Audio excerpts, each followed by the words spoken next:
Welcome to of the record. నేను కావ్య. మతాన్ని నిర్ధారించుకుని మరి మారణ హోమం సృష్టించడం వెనుక ఉగ్రవాదుల లక్ష్యం ఏమై ఉంటుంది? కశ్మీర్లో అశాంతి, అస్థిరత సృష్టించడానికే ఉగ్రదాడికి తెగబడ్డారా? కశ్మీర్ని మళ్ళీ ఓ కల్లోలిత ప్రాంతంగా చూపించాలనుకుంటున్నారా? ఉగ్రదాడులతో నష్టపోయేది ఎవరు? పెహల్గాం దాడిపై కశ్మీర్ ప్రజలు ఏమంటున్నారు?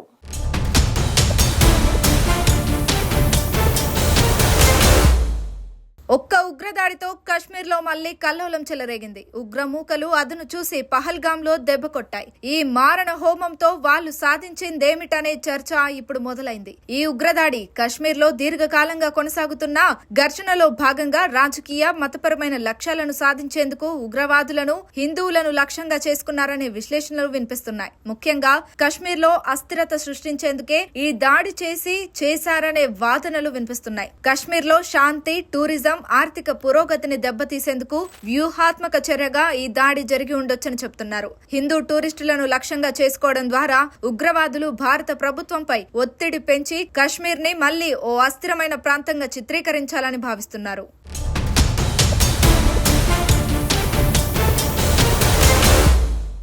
2019లో ఆర్టికల్ 370ని రద్దు చేసి జమ్మూ కాశ్మీర్ కు ఉన్న ప్రత్యేక హోదాను భారత ప్రభుత్వం తొలగించింది. దాంతో బయటి రాష్ట్రాలకు చెందిన వ్యక్తులు కశ్మీర్ లో ఆస్తులు కొనుగోలు చేయడం, ఉద్యోగాలు పొందడం సాధ్యమైంది. ఈ డయోగ్రాఫిక్ మార్పులకు వ్యతిరేకంగానే ఉగ్రదాడికి పాల్పడినట్లు టీఆర్ఎఫ్ చెబుతోంది. అందుకోసమే ఎలాగైనా కశ్మీర్ లో అశాంతి సృష్టించాలనే లక్ష్యంతో అమాయక పర్యాటకులపై కాల్పులకు తెగబడ్డారు తీవ్రవాదులు. హిందువులనే లక్ష్యంగా చేసుకోవడం వల్ల కశ్మీర్ లో మతపరమైన ఉద్రిక్తతలను రెచ్చగొట్టి హిందూ ముస్లింల మధ్య విభజన పెంచాలనే ఆలోచనతోనే ఈ దాడులకు పాల్పడ్డారు. ఇది కశ్మీర్ ప్రజల్లో భయాన్ని పెంచి ఉగ్రవాదులకు మద్దతునిచ్చేలా చేస్తుందని భావించి ఉండవచ్చు అంటున్నారు. పైగా పహల్గామ్ లో జరిగిన ఉగ్రదాడి ప్రపంచం దృష్టిని ఆకర్షించింది. ఈ అటాక్ వారి సందేశాన్ని వ్యాప్తి చేసేందుకు ఓ వేదికగా పనిచేసింది. హిందువులని టార్గెట్ చేయడం ద్వారా దీనిని మతపరమైన దాడిగా చిత్రీకరించి తమ భావజాలాన్ని బలోపేతం చేసే ప్రయత్నం చేశారు.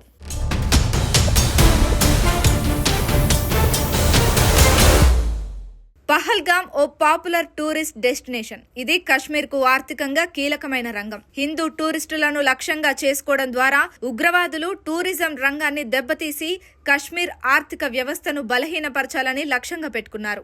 ఈ దాడి కశ్మీర్ ని సందర్శించాలనుకునే టూరిస్టుల్లోనూ భయాన్ని సృష్టిస్తుంది. ఆ ప్రాంతంలో శాంతితో పాటు సాధారణ స్థితిని దెబ్బతీసి కశ్మీర్ టూరిజం పై కోలుకోలేని దెబ్బ కొడుతుందని ఉగ్రమూకలు భావించి ఉండవచ్చు అంటున్నారు. వాస్తవానికి ఆర్టికల్ 370 ఎప్పుడైతే రద్దయిందో అప్పటి నుంచే కశ్మీర్ సరైన ట్రాక్ లోకి వచ్చింది. ఇప్పుడిప్పుడే ఆ ప్రాంతం బాగుపడుతోంది. పర్యాటకులు పెరుగుతున్నారు. టూరిజం పెరగడంతో అక్కడున్న స్థానికులకు, ముస్లింలకు మంచి ఉపాధి దొరుకుతోంది. అసలు కశ్మీర్ కు ఎక్కువ భాగం రెవెన్యూ టూరిజం నుంచే వస్తోంది. హిందూ టూరిస్టులు కాశ్మీర్ లోని ముస్లింలు బాగానే ఉన్నారు. పర్యాటకులను సాదరంగా ఆహ్వానిస్తున్నారు. వాళ్ళంతా తాము ఇప్పుడిప్పుడే బాగుపడుతున్నామని చెప్తున్నారు. ఇలాంటి పరిస్థితుల్లో జరిగిన ఒక్క ఉగ్రదాడి మొత్తం సీనే మార్చేసింది. ఉగ్రదాడుల వల్ల నష్టపోయేది ముస్లింలే. వాళ్ళు కూడా ఇదే మాట చెప్తున్నారు.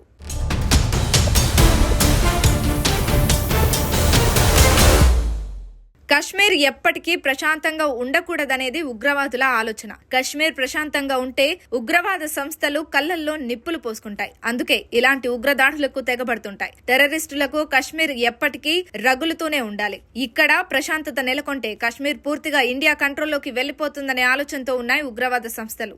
ఇప్పటికే కశ్మీర్ లో పరిస్థితులు మారిపోయాయి. లోయలో స్థిరత్వం నెలకొంది. టూరిజం పెరిగింది. స్థానికంగా ఉన్న ముస్లింలు కూడా బాగుపడుతున్నారు. ఇదిలాగే కొనసాగితే కశ్మీర్ తమకు కాకుండా పోతుందనే లెక్కల్లో ఉన్నారు. కశ్మీర్ ఎప్పటికీ ముస్లింల రాజ్యమేననే భావనలో ఉన్నాయి ఉగ్రమూకలు. అందుకోసమే హిందువులు అక్కడ అడుగు పెడితే ప్రాణాలకు గ్యారంటీ లేదనే భయాన్ని సృష్టించేందుకే పహల్గామ్ లో ఈ స్థాయిలో దాడికి తెగబడ్డారు.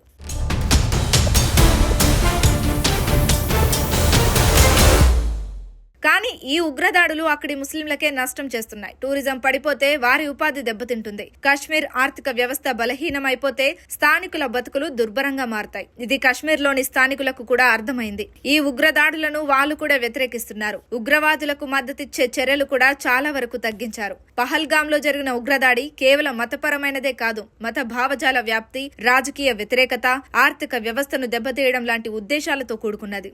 ఇదిలాగే కొనసాగితే అంతిమంగా నష్టపోయేది కశ్మీరీలే.